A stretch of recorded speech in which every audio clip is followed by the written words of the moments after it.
नमस्कार, आदाब। आप सबका यहाँ समय निकाल कर आने के लिए बहुत बहुत धन्यवाद। मेरा ही नाम है प्रशांत किशोर। हम कोई नेता नहीं है, हमारा कोई दल नहीं है और हम वोट भी नहीं मांगते।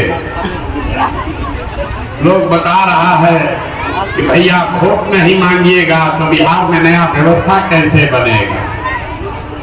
गांधी जी ने इस देश को आजाद कराया। गांधी जी ने आपसे हमसे वोट नहीं मांगा। गांधी जी ने इस समाज को जगाया। गांधी जी आगे आगे चले, पीछे से पूरा समाज चला, तब आपको आजादी मिली। अगर गरीबी से आजादी चाहते हैं तो सबको बिहार में अपने और अपने बच्चों के लिए सजग होना पड़ेगा, खड़ा होना पड़ेगा। इसलिए ये अभियान चला रहे हैं। वोट क्यों नहीं मांगते? वोट मांगने वाला तो हर 1-2 वर्ष पर कोई ना कोई आपके पास आता ही है। जो आता है यही कहता है हमको वोट दे दो, हम आएंगे तुम्हारा सब काम कर देंगे। यही सुन सुन के आप जीवन भर से वोट दिए जा रहे। पहले आपने कांग्रेस को जिताया, फिर 15 बरस गरीब के बेटा लालू जी को राजा बनाए। अभी 18 साल से नीतीश बाबू कुर्सी पर बैठे। दिल्ली में लोगों ने मोदी जी को भी बैठा कर देख लिया। आपका और आपके बच्चों का जीवन नहीं सुधरा। अब आए हैं कोई प्रशांत किशोर, आप हमारी बात सुनिएगा, हम पर भरोसा करके हमको वोट दीजिएगा। तो इस बात की क्या गारंटी है कि जीतने के बाद हम आपके साथ धोखा नहीं करेंगे। जैसे पहले का आदमी धोखा किया, हम भी आपके साथ धोखा कर सकते। इसीलिए ये वोट मांगने का अभियान नहीं है। अभी 15-20 मिनट में आपको रास्ता बताएंगे, आपको ये बताएंगे, आपके आंख के सामने दिखाएंगे कि आपके गरीबी बदहाली का कारण क्या है और इससे निकलने का उपाय क्या है। आप बात को सुनिए, समझिए, ठीक लगे तो अपनाइए, और न ठीक लगे तो जैसे जिंदगी चल रहा है वैसे चलाइए। यहाँ पर हमारे मुसलमान भाई बहुत बैठे हुए।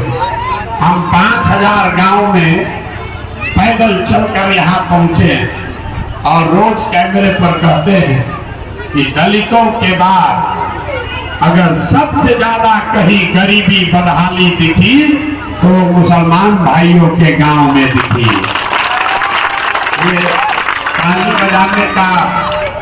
ये ताली बजाने का विषय नहीं है।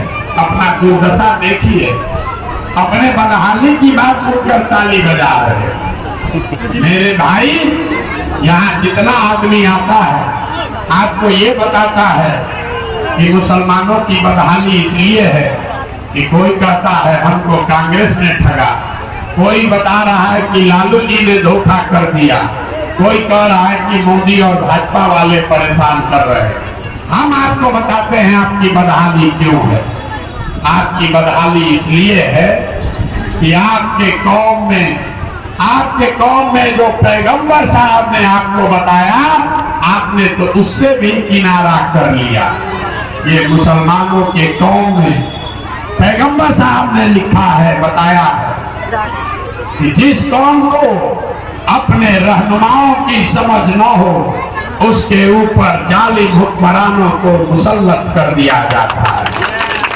अगर आज का हुक्मरान आपको जालिम दिखता है तो इसका मतलब है कि कहीं ना कहीं आपसे अपने हुक्मरानों को, रहनुमाओं को चुनने में गलती हुई है। ये बात हम नहीं कह रहे, ये बात तो पैगंबर साहब बोल कर गए। आप कुरान पढ़ते हैं, दिन में 5 बार नमाज पढ़ते। कुरान का पहला शब्द है इकरा, पढ़ाओ, पढ़ो। और ये वो कौम है जो 5 बार नमाज पढ़ती है लेकिन अपने बच्चों की पढ़ाई की चिंता नहीं करती। कैसे भला होगा? आप प्रशांत किशोर से सुनने आए हो, हम आपको क्या बताएंगे? आपको अपने पैगंबर साहब की बात नहीं माने तो हमारे बात क्या मानिएगा? इस्लाम में ये बताया गया कि बिना जद्दोजहद के जीवन में कुछ भी हासिल नहीं हो सकता। और आज का जो मुसलमान है वो जद्दोजहद नहीं करना चाहता, वो किसी के पीछे चलना चाहता है। पहले कांग्रेस के पीछे चला, फिर लालू तेजस्वी के पीछे चला, आज आप हमको सुनने आए हैं कि प्रशांत किशोर के पीछे चले। मेरे भाई, किसी के पीछे चलने से आपका भला होने वाला नहीं। 18 करोड़ की कौम किसी के पीछे चल के अपना भला नहीं कर सकती है। जब तक आप अपने कौम के जो बुनियादी बातें हैं, सियासी नजरिए से जो बातें आपके रहनुमा ने आपको बताई है, उसको नहीं समझोगे, उसको नहीं अमल में लाओगे, तब तक कोई प्रशांत किशोर, कोई लालू यादव, कोई राहुल गांधी आपका भला नहीं कर सकता है। इसलिए यहाँ आ जाए। आप यहाँ सुनने आए हैं कि कौन लड़का है प्रशांत किशोर, 2 बरस से पैदल चल रहा है, अपनी बर्बादी का आलम देखिए। आप किसी दूसरे के बच्चे को देखने आए क्योंकि आपको किसी ने बताया है कि हम 2 बरस से अपना घर परिवार छोड़कर पैदल चल रहे हैं। आपको ये भी नहीं पता चल रहा है कि आपके अपने बच्चे, आपके पति, आपका बेटा, भाई, भतीजा आज से नहीं 4 बरस, 5 बरस, 10 बरस से आपको छोड़कर चला गया मजदूरी करने, नौकरी करने। और जिनका भी बच्चा, जिनका शौहर, आपका बेटा, आपका भाई, भतीजा जो आपको छोड़कर गया है, साल में एक बार कोई ईद में, छठ में घरे आता है, एक बार आप उसका मुंह देखते हो। साल भर वो आदमी वहां बीमार भी पड़ जाए, आप छटपटा के रह जाइएगा, उसको देख नहीं सकते। और आप उसकी चिंता नहीं करते। जब वोट होता है तो आपको अपने बच्चे का कष्ट नहीं दिखता, आपको लोग भय दिखाते कि भाजपा को रोकने के लिए हमको वोट दे दो। आप नमाज पढ़ते, आप कहते हैं हम अल्लाह को छोड़कर किसी से नहीं डरते।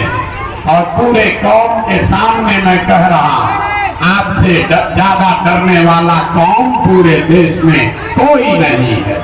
आप इतना डरते हैं भाजपा से कि किसी ने अगर भाजपा का नाम ले लिया तो उसके सामने आप उन लोगों को भी अपना रहनुमा बनाते हो, उनको भी वोट देकर जिताते हो जो आपके बच्चों का हक लूट कर ले गए हैं। तो आप नहीं भोगिएगा तो कौन भोगेगा? कौन भोगेगा? आप आए हैं हमसे सीखने, हम आपको क्या सिखाएंगे? हम अभी आपको कोई बात नहीं सिखाएंगे, आपसे 3 सवाल करेंगे। पूरी पदयात्रा में हर गांव में हम सिर्फ 3 सवाल करते हैं, आप उसका जवाब दीजिए और आपको अभी दिखेगा कि आपकी ये गरीबी, बदहाली की वजह क्या है, इसका जिम्मेवार कौन है और इससे बाहर कैसे आप निकल सकते हैं। आप जितने लोग यहाँ आए हैं, एक बार जरा सोच के बताइए, आपके गांव पंचायत में और कुछ हो या न हो, आप सभी के बच्चों के पढ़ाई और रोजगार की व्यवस्था होनी चाहिए कि नहीं होनी चाहिए?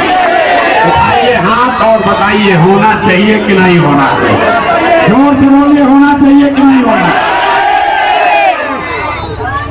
हमने नहीं सिखाया, आपस में बात मत कीजिए, हमने नहीं सिखाया। यहाँ बैठा हुआ हर व्यक्ति, आप चाहे हिंदू हैं या मुसलमान, अनपढ़ हैं या पढ़े लिखे, गरीब हैं या अमीर, महिला हैं या पुरुष, सबने कहा कि न भैया पढ़ने और रोजगार का व्यवस्था तो होना ही चाहिए। किसी प्रशांत किशोर की जरूरत नहीं है। आपको मालूम है, अगर आपके बच्चों के रोजगार, पढ़ाई का व्यवस्था हो जाए तो कोई मुखिया बने, कोई विधायक बने, आपके बच्चों का जीवन सुधर जाएगा। अब आपको दिखाते हैं आपके बदहाली का कारण। सब आदमी जरा एक बार अपने अपने उन्हीं बच्चों का चेहरा याद कर लीजिए जिनको आप पढ़ाई और रोजगार दिलाना चाहते हैं, और उन बच्चों के नाम पर एक बार ईमानदारी से बताइए, आप में से किसने जीवन में एक बार भी अपने बच्चों के पढ़ाई और रोजगार के लिए वोट दिया? देखिए अपने गांव का दुर्दशा देखिए। अभी कितना जोर से बोले हैं, अभी वहां खड़ा हो कहीं कि हमको फैक्ट्री रोजगार दिलवा दीजिए। अभी आपने कहा कि हमको रोजगार और पढ़ाई चाहिए, लेकिन जीवन में आपने अपने बच्चों के पढ़ाई रोजगार के लिए कभी वोट नहीं दिया। अब लोग कहता है कि बिहार में तो विकल्प नहीं है, सारा नेता चोर है। हम लोग तो सबको वोट लेकर देख लिए, अगर किसी ने कोई काम नहीं किया तो इसका क्या गारंटी है कि पढ़ाई रोजगार के लिए वोट देंगे तो मिलेगा? हम आपको लिख कर दे रहे हैं, वोट जिसको देना है दे दीजिए, लालू जी को दीजिए या नीतीश को दीजिए, राहुल गांधी को दीजिए कि मोदी को दीजिए, वोट जिसको देना है दीजिए। अभी 2 मिनट में आपको दिखाएंगे वो रास्ता। अगर वैसे दीजिएगा तो और कुछ हो या नहीं, आपके बच्चों को रोजगार पढ़ाई निश्चित हो जाएगा, नहीं होगा तो मेरा गर्दन पकड़िएगा। अब दूसरे सवाल का जवाब दीजिए। सब आदमी सोचकर बताइए, आज तक आपने जिस दल को नेता को भी वोट दिया, उन नेताओं ने आपके और आपके बच्चों के लिए कुछ किया है कि नहीं किया? आप उठाकर बताइए, किया है कि नहीं किया है? जोर से बोलिए, नहीं किया है। पूरा गांव बोला है, अब पीछे मत हटिएगा। आपने कहा कि हम लोगों ने जिसको भी वोट दिया आज तक कोई हमारा काम ही नहीं किया, तो हम गिनवाना शुरू करते हैं। सही बोले तो हाँ बोलिएगा, गलत बोले तो ना बोलिएगा। अब बात खत्म होगा, आपको दिखेगा कि कैसे आपके बच्चे को रोजगार पढ़ाई मिलेगा। पूरे बिहार में आपके गांव पंचायत में भी बहुत सारे लोगों ने 5 किलो अनाज के लालच में मोदी जी को, भाजपा को वोट दिया। तो बिहार में चाहे जितना चोरी भ्रष्टाचार है, 1 किलो चोरी करके यहाँ के गरीब को 4 किलो अनाज मिल रहा है कि नहीं मिल रहा? जोर से बोलिए, मिल रहा है कि नहीं मिल रहा? हमने आप लोग जो आए हैं, अगर जवाब दीजिएगा तब बात होगी, नहीं तो हम यहाँ पर आपको हाथ जोड़ने नहीं आए हैं। अगर सीखना है तो जोर से बोलिए हाँ या ना। हमने वोट लिया हिंदू मुसलमान बनते। हिंदुओं ने कहा कि हमारा दशा कुछ भी हो, पहले अयोध्या में राम जी का मंदिर बनना चाहिए। आपके गांव में नाली गली नहीं बना, स्कूल अस्पताल नहीं बना, फैक्ट्री नहीं लगा, लेकिन आपके वोट की वजह से अयोध्या में राम जी का मंदिर बना है कि नहीं बना है? हमने वोट दिया लालू जी को। कई लोगों ने वोट दिया लालू जी को। लोग कहते हैं कि जाने नीचे विकास नहीं हुआ, सड़क नहीं बना, बिजली नहीं आया, पढ़ाई नहीं हुआ, रोजगार नहीं मिला, लेकिन लालू जी के राज में गरीब को, पिछड़े को, अकलियत को आवाज मिला, सम्मान मिला। तो लालू के राज में सड़क बिजली नहीं बनी, आपके बच्चों को रोजगार पढ़ाई नहीं मिला, लेकिन गरीब को, पिछड़े को आवाज और सम्मान मिला कि नहीं मिला?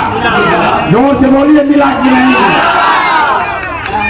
हमने कई लोगों ने वोट दिया नीतीश कुमार को। लोगों ने कहा हमको सड़क और बिजली चाहिए। लालू जी के राज में बिजली, सड़क, पानी नहीं था। तो नीतीश के राज में इसी बदहाल बिहार में और कुछ हो या न हो, बिजली का बिल 1000 आए चाहे 2000, घरे घरे बिजली आया है कि नहीं आया है? अरे आया है कि नहीं आया?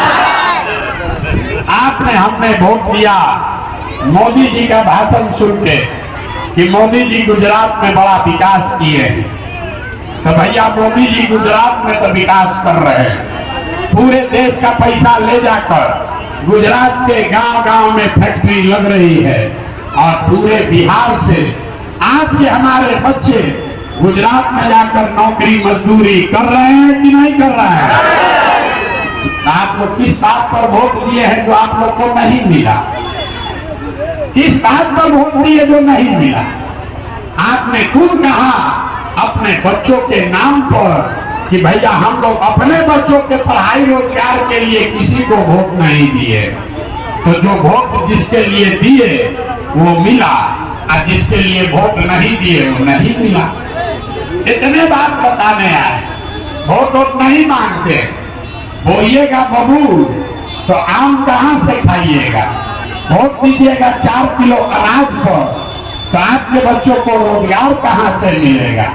वोट दीजिएगा मंदिर मस्जिद बनाने के लिए तो आपके बच्चों के लिए फैक्ट्री कैसे लगेगा? वोट दीजिएगा जाति के नाम पर तो आपके बच्चों के लिए पढ़ाई कैसे होगा? वोट दीजिएगा लालू के डर से भाजपा को और भाजपा के डर से लालू को तो आपके बच्चों की मजदूरी कैसे खत्म होगी? नहीं हो सकती, नहीं हो सकती है।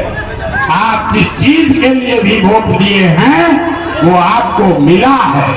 आपने मोदी को अनाज के लिए वोट दिया तो अनाज मिला है, मंदिर के लिए वोट दिया मंदिर बना है। लालू जी को अगर आपने आवाज के लिए वोट दिया तो गरीब और पिछड़े को आवाज मिला है। नीतीश को आपने बिजली के लिए वोट दिया, इसी बिहार में बिजली आई है। आपने गुजरात के विकास को देखकर वोट दिया, गुजरात में विकास हुआ है। लेकिन आपने अपने बच्चों के पढ़ाई रोजगार के लिए जीवन में वोट नहीं दिया, इसीलिए आपका बच्चा अनपढ़ और मजदूर रह गया। यही बात बताने आए। जब आपको अपने बच्चों की चिंता ही नहीं है तो नेता आपके बच्चों की चिंता क्यों करेगा? लोग कहता है हमको नेता ठग रहा है। हम आपको बता रहे हैं कोई नेता आपको नहीं ठग रहा। नेता को ठगने का जरूरत क्या है? आप तो अपने ठगाने के लिए तैयार बैठे। हम जितने मुसलमान भाइयों के गांव से निकलते हैं लोग कहता है भैया हम लोग का दुर्दशा देखिए। और जितने मुसलमान भाई यहाँ है, जितने मुसलमान लोग यहाँ बैठे हैं, आप चाहे स्कूल का बात कीजिए, रोजगार का बात कीजिए, जिस दिन वोट होगा उस दिन आपको ये कोई बात याद नहीं रहेगी। आपको एक ही बात याद है, कोई एक आदमी भाजपा का डर दिखाएगा और आपका झोला में भर के वोट ले जाएगा। वो लोग भी ले जाएंगे जिन्होंने आपके बच्चों का हक मारा है, वो लोग भी ले जाएंगे जिन लोगों ने आपके परिवार का जीना मुश्किल किया है। ये आपकी दुर्दशा है। जब आप अपने बच्चों के लिए नहीं फिक्रमंद हैं तो नेता आपके बच्चों के लिए क्यों फिक्रमंद होगा? अगर हमारी बात पर भरोसा नहीं है तो अभी आपको दिखाते हैं कि आपके दुर्दशा का क्या आलम है। जरा एक बार हाथ उठाकर बताइए, और कुछ हो या न हो, आपको अपने बच्चों की चिंता है या नहीं? हाथ उठाकर बताइए पीछे तक, अपने बच्चों की चिंता है कि नहीं है? अरे अपने बच्चों की चिंता है कि नहीं है? पूरा गांव बोला है और सब का सब आदमी झूठ बोल रहा है, पूरा गांव झूठ बोल रहा है। आपने कहा बिल्कुल आराम से हाथ उठाकर कह दिया हमको हमारे बच्चों की चिंता है। हम इसी बरसात में अभी 8 किलोमीटर से पैदल आ रहे, रास्ता में अगर 500 बच्चा मिला है, अगर 500 बच्चा मिला है, आधा से ज्यादा आपके बच्चों के शरीर पर शुद्ध कपड़ा नहीं है। जितने छोटे बच्चे हैं यहाँ देख लीजिए, ज्यादातर बच्चों के पैर में हवाई चप्पल भी नहीं है। हम सुबह से चल रहे, शाम हो गया, अभी तक किसी का बच्चा पढ़ता हुआ नहीं मिला। या तो आपका बच्चा विद्यालय गया नहीं, और अगर गया तो खिचड़ी खा के 10 बजते बजते रोड पर, गली में, घूरा पर, मैदान में दौड़ रहा। ये आपके बच्चे, ये नेताओं के बच्चे नहीं हैं, हमारे बच्चे नहीं हैं, ये आपके बच्चे। लोगों से पूछते हैं अरे भाई अपने बच्चे को कपड़ा काहे नहीं पहनाते हो, चप्पल क्यों नहीं खरीदते हो, पढ़ाते क्यों नहीं हो। लोग कहता है भैया इतना गरीब है कहां से पढ़ाए कहां से कपड़ा खरीदे। तो मेरे भाई जिन नेताओं ने